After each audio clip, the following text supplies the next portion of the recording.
2 सांख्य योग। योगस्थः कर्माणि संगं त्यक्त्वा धनञ्जय सिद्धया सिद्धयोः समो भूत्वा समत्वं योगमुच्यते।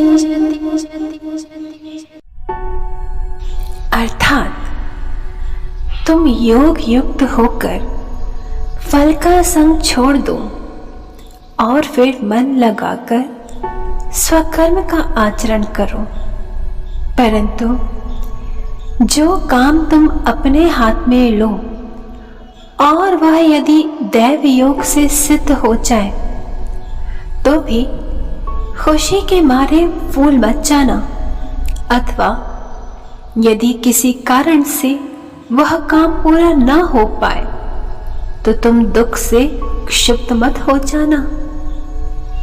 कर्म करने पर यदि वह सिद्ध हो जाए तो जान लो कि अच्छा हुआ, किंतु यदि वह काम खराब हो जाए तो भी यही जानो कि ठीक ही हुआ। जो जो काम होते चले वह सब परमात्मा को समर्पित करते चलो। बस इतना करते ही सबके सब काम सहज में ही परिपूर्ण हो जाएंगे।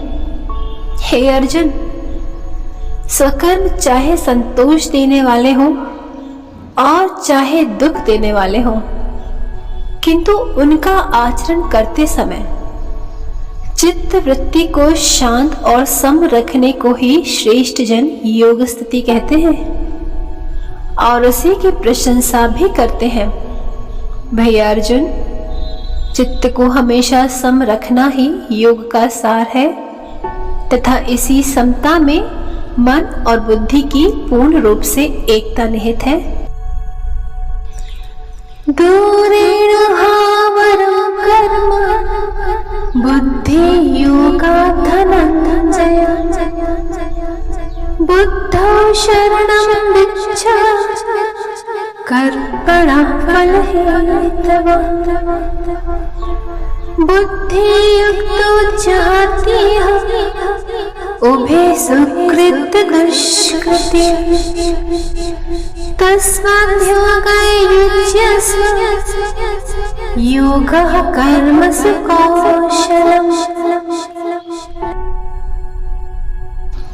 अर्थात हे अर्जुन, चित्त का समत्व ही योग का सार है, जहाँ मन और बुद्धि का ऐक्य होता है।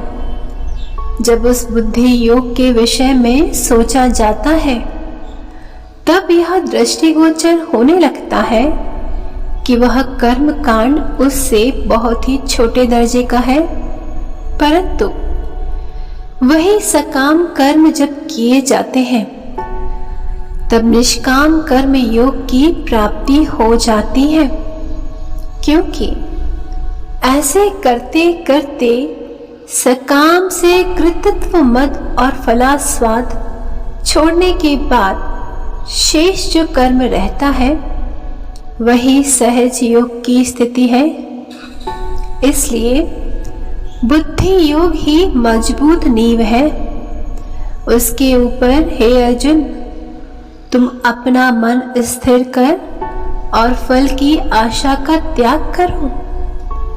जो लोग इस बुद्धि योग में प्रवृत्त हो जाते हैं वे ही इस संसार से पार उतरते हैं और फिर ना तो उन्हें पाप बांध सकते हैं और ना ही पुण्य। कर्मजं बुद्धियुक्ता हि फलं त्यक्त्वा मनीषिणः जन्मबन्ध विनिर्मुक्तः पदं गच्छति नामयः। अर्थात ऐसे लोग यदि कर्म करते भी हैं तो भी वे कभी कर्म फल में आसक्त नहीं होते, और यही कारण है कि वे जन्म और मरण के चक्कर में भी नहीं पड़ते। इसके बाद हे धनुर्धर, बुद्धि योग के सिद्ध होते ही वे लोग सारे के सारे दुखों से रहित होकर यह परम अविनाशी ब्रह्मानंद से ओतप्रोत पद प्राप्त कर लेते हैं।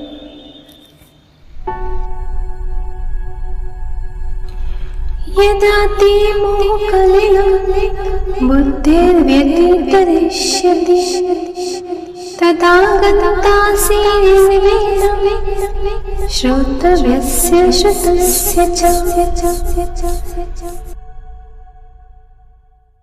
अर्थात जब तुम इस मोह का त्याग कर दोगे और जब तुम्हारे मन में वैराग्य का आविर्भाव हो जाएगा तब तुम भी ऐसे ही हो जाओगे।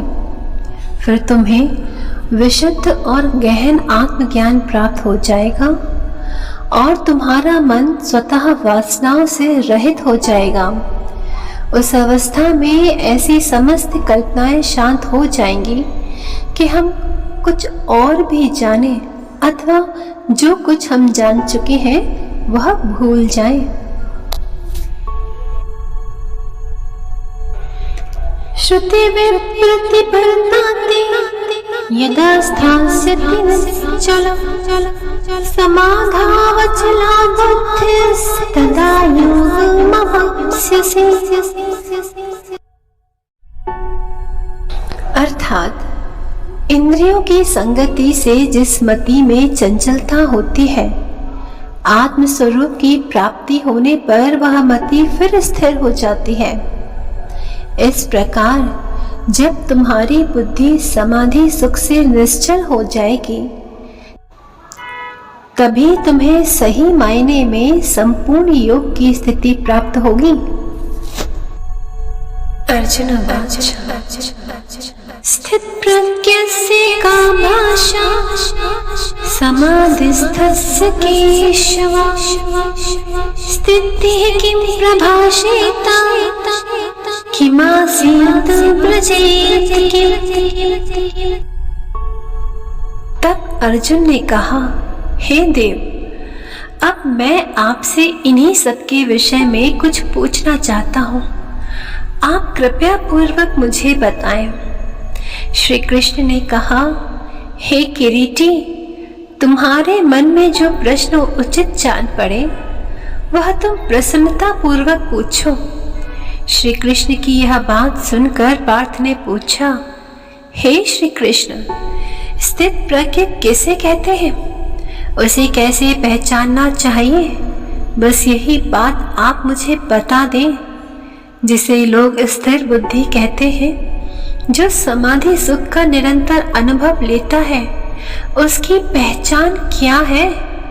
हे देव, हे लक्ष्मीपति, जो अखंड समाधि का सुख उपभोग करता है वह किस स्थिति में रहता है, उसका बर्ताव किस तरह होता है और उसका स्वरूप कैसा होता है? आप कृपा कर ये सब बातें मुझे बताएं।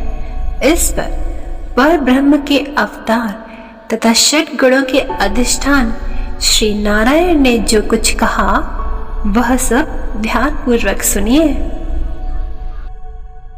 प्रसिद्ध श्री ज्ञानेश्वरी के अमृत वचनों का पुण्य श्रवण करते रहें एवं इस निःशुल्क किंतु अमूल्य वाणी का लाभ अपने सभी इष्ट मित्रों को भी पहुंचाते रहें। श्री हरि।